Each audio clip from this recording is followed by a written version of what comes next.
For the stick windmill, you're going to need a stick or PVC pipe, broomstick, anything will work. You're going to get it set on your back like this, kind of like you're doing a back squat, wherever's comfortable with your hands.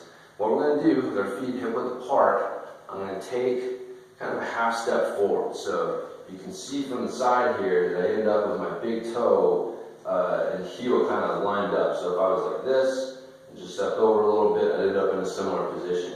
Now, I don't want to widen my feet too much. I can, widen them a little bit to make this a little easier at first, but you don't want to get too wide with them. Try and keep them hip width as much as possible. So once I take that step there, first thing, I'm going to shift my weight onto this back leg. So I've got 90% of my weight on this back leg, so I'm going to be rotating on it, and this front leg is just going to kind of be acting like a kickstand.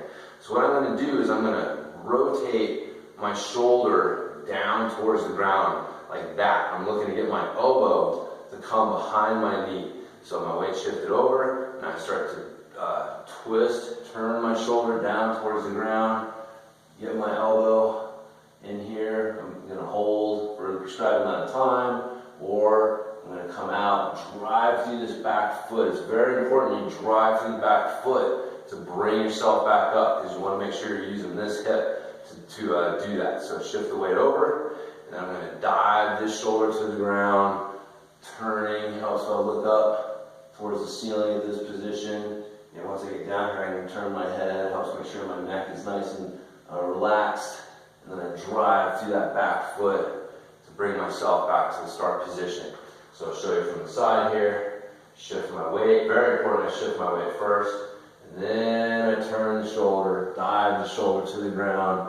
That's going to set everything up. Make sure I'm keeping my weight on this back foot. I don't want to be shifting my weight forward like this. So really sitting back into my hip and then driving through that back foot to come back up. Shift the weight, turn that shoulder to the ground, drive that back hip back. So keeping my weight on that back foot, and then I'm going to come back up just like that. So that's how you do your stick windmill. Make sure that you're doing both sides with that one. But really great exercise for us.